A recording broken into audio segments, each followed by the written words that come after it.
From the shotgun, Ryan. And this is Gabriel on the catch. And he gets this one to midfield before he's brought down. And the play goes for 19 yards, gives him a new set of downs. Defensively, they just lost him. He was waving his arms saying, I'm wide open. They found him. Yeah, and it's so interesting about when a receiver starts to wave his arms because some guys, right off the line of scrimmage, they declare themselves open. You know, those guys throw the one arm up, hit me right now. In this case, he was so wide open that he was frantically trying to get his attention to make sure he got the football. And then I'm sure his only thought when the ball was in the air, don't drop it. Had too much time to think. He couldn't quite hold it. Got hit. Ball pops out, incomplete.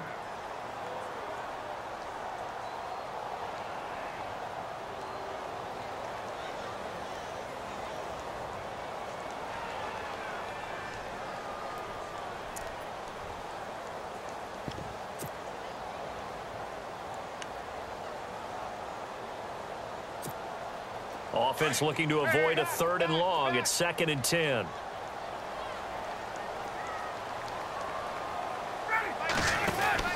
From midfield now, here's Ryan. And he'll lose yardage here, back at the 47. He'll wind up losing 3, and now it's 3rd down. The defense in an enviable position here. The offense needs 13 yards. It's 3rd down.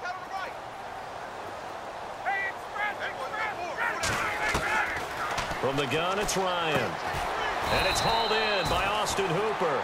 And he'll take it down shy of the 45 at the 46. They get 7 there, but it brings up 4th. He wasn't the primary target, but I think it was almost like a check down situation, wasn't it? Yeah, hoping he can break some tackles, a big tight end, but he couldn't do it. Yeah, get it to that big frame and hope he can scatter some bodies, unable to get it done. And he goes down, but not before getting this inside the 25. Give him 22 on that one. And it'll be 1st down, Atlanta.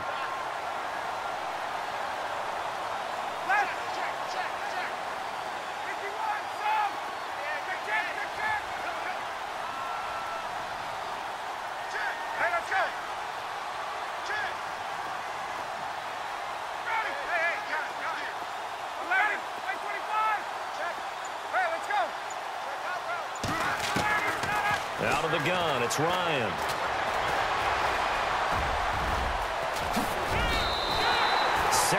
More yards on that one as they keep the drive rolling. Man, defensively, that hurts. They got him out of his rhythm. They had him hemmed in, but somehow he was able to tuck it away and get away for a gain. The former Indiana Hoosier here, Tevin Coleman. And that'll move him a little closer as he takes it from the 7 down to the 4-yard line. Well, that call makes sense because they've been throwing it well on this drive, and once again they show passing formation, showing the shotgun. Then they ran out of it. That's a nice play by them defensively, though, to hold it to a short gain.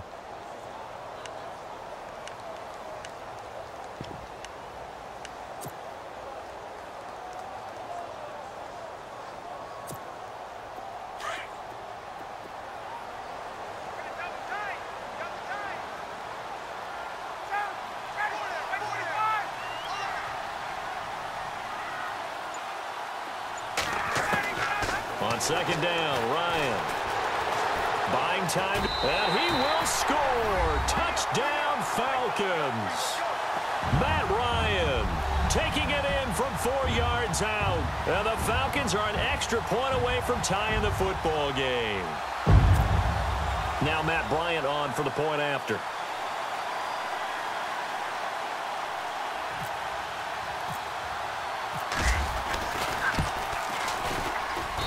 It's good, and we're all tied at 7 apiece.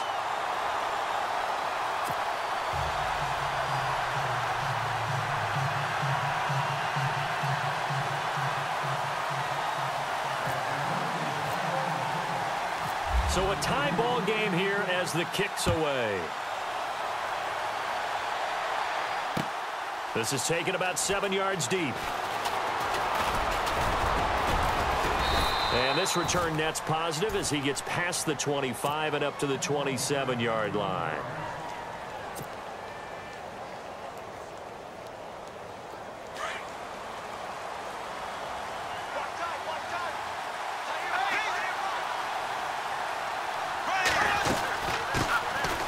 first carry for Leonard Fournette. And able to stay on his feet past the 30 to about the 33-yard line.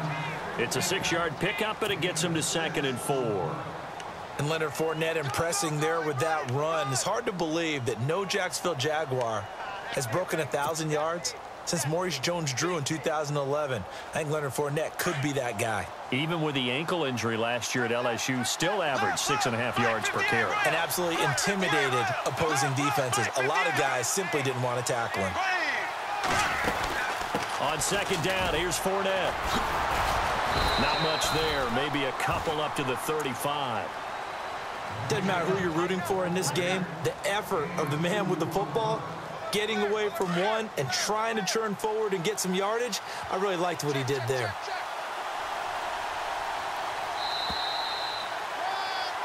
Alongside the former defensive back Charles Davis, I'm Brandon Gaudin. It's Jaguar football as we begin quarter number 2. They're up against a 3rd and 2 to start things out.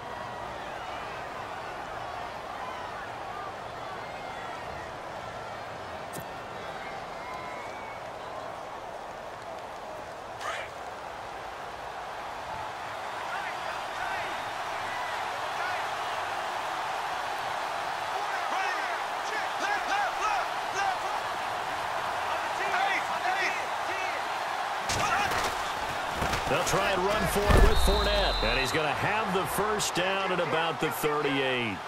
3 yards there, good enough to keep the drive moving. Haven't met a football team yet that runs the ball successfully that doesn't talk about having an attitude to be a running football team, right? You got to be able to put your nose in there, smell where the first down sticks are, and get there. Give him 3 on first down. It'll set up a 2nd and 7.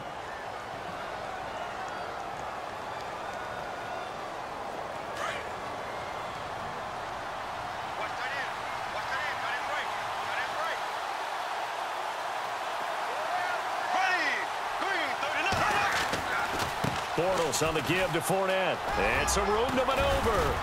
And he'll be taken down, but not before he gets into enemy territory. 11 yards there for Jacksonville and a first down as well. How many times do we say in this game that speed kills, and it does it in so many different... Oh, Fournette loses it. It's out. But it looked like a Jaguar was able to cover this thing, and so Jacksonville will keep control. Wow, that ball gets knocked free, but a teammate comes along and scoops it up. It's almost like baseball. Guys at bat, people are on base in scoring position. One guy doesn't get him home. The next guy comes through and picks him up. And avoids the turnover. Fournette running right. And he'll lose yardage here. Back at the 41. He lost 2 there. And it's 3rd down. We all have habits. We can be somewhat predictable. And you know me pretty well on 2nd down and short. What I like to see. Play action. Yeah, without a doubt. I thought that was a great spot to call it. Instead, didn't go their way, did it? No, defense sold out for the run. Worked out well. Bortles. And he couldn't hang on to it through the contact. Incomplete. They got pressure there and only rushing 3. And there's a defensive coordinator right now who is celebrating not just getting home with 3 there, but realizing if that's the type of pressure he can get in the entire game, then his pass defense is going to be excellent. You're dropping 8. Where are you going to go with the football?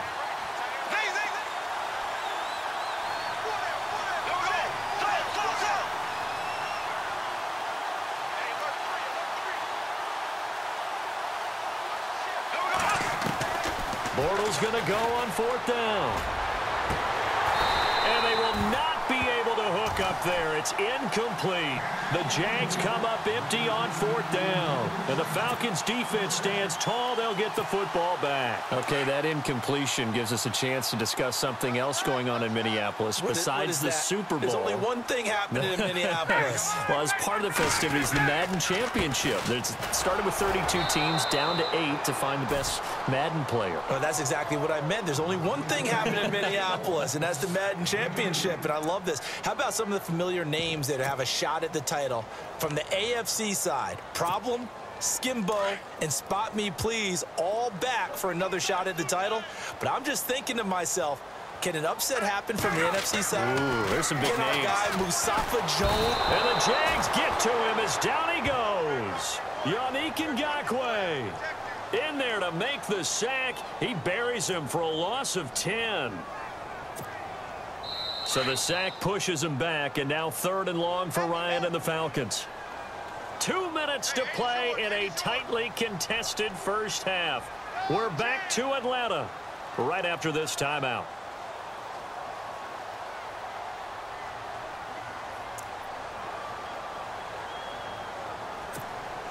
So the sack pushes him back, and now 3rd and long for Ryan and the Falcons.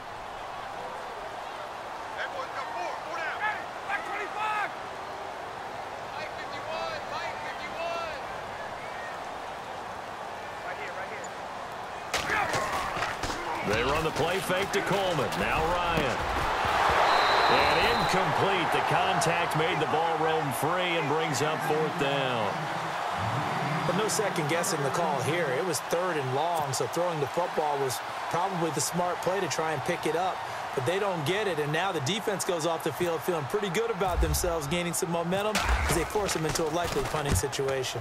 The punter Bosher on now as he gets this one away. This is taken at the 15. A good return there. Call it 13 yards. And the Jaguars go on offense, 1st down and 10. Jags taking over on offense here in a second. And what a season, Charles, it was for Jacksonville. Some people did like them as a dark horse coming into the year, and they really responded. Heard recently at one of the, all-star games, college all-star games, a scout saying, well, heck, haven't they been the dark horse for the last 5 years coming into the season? And he seemed a little bit bitter, so I'm going to let him go on that one. But the point is well taken. They have been building towards this. Really good drafts, really supplemented in free agency. And, yeah, they were a dark horse, but they played awfully well. 11 wins, 2 more in the playoffs. I think right now they'd love to get Allen Robinson back at wide receiver and add another playmaking tight end. They'll start out on the ground. It's Leonard Fournette trying to find a lane, but instead he'll get back to the line of scrimmage and no more. No gain on the play there. 2nd down. Wasn't able to get anything. No gain. Fumbled once already. Maybe he's being a little careful. Not necessarily on that play, but I'm sure that's in his mind somewhere. Oh, without a doubt, because protecting the football is job one for anyone who's carrying it. And that's exactly what he tried to do on that play, but it didn't gain him any yardage.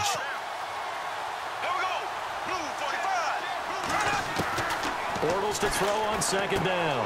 He's going to flip that out to the flat. It's complete. And he'll be brought down right around the 37.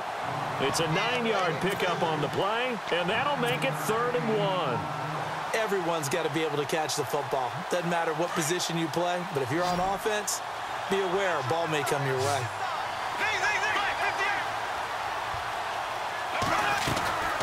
On 3rd down, Fournette. And he's going to have a 1st down as he's brought down at the 44-yard line. It's a 7-yard gain there, and it's good enough to move the chains. Man, what were they thinking on defense there? That looked like they were playing for the pass. That was 3rd and short. Yeah, it was an easy pickup because they handed it to him. That was way too easy. Just looked like absolute confusion defensively. Not sure why they were in that set. Yeah, I'd say you ought to have a few men in the box there. Bortles now on 1st down. Try to lob it in there, but it's incomplete. He was looking to get it to Allen Hurns that time. That'll bring up 2nd down. The one thing that I've liked defensively is that they've shown him a lot of different looks here in the first half. They've come after him. They've sat back. I think that's what you need to do to keep an offense guessing. And they certainly have kept them on their toes. That's why they haven't had much success on the scoreboard. A fake to Fournette. Now it's Bortles to throw.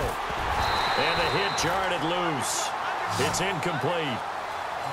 So it can't hang on, and as I watch that unfold, I remembered an expression that I've heard, maybe from you, I don't know, but you're going to get hit anyways, might as well hold on to the ball. Right, you know a coach said that, right? Yeah. Not an actual player. Not a chance at all. Way easier said than done. The Jaguars on 3rd down. They've been okay, 2 for 3 thus far. This is 3rd and 10. The play fake to Ivory. Now Bortles. Gonna let one fly for Robinson. And he's got his big receiver Robinson for the Jacksonville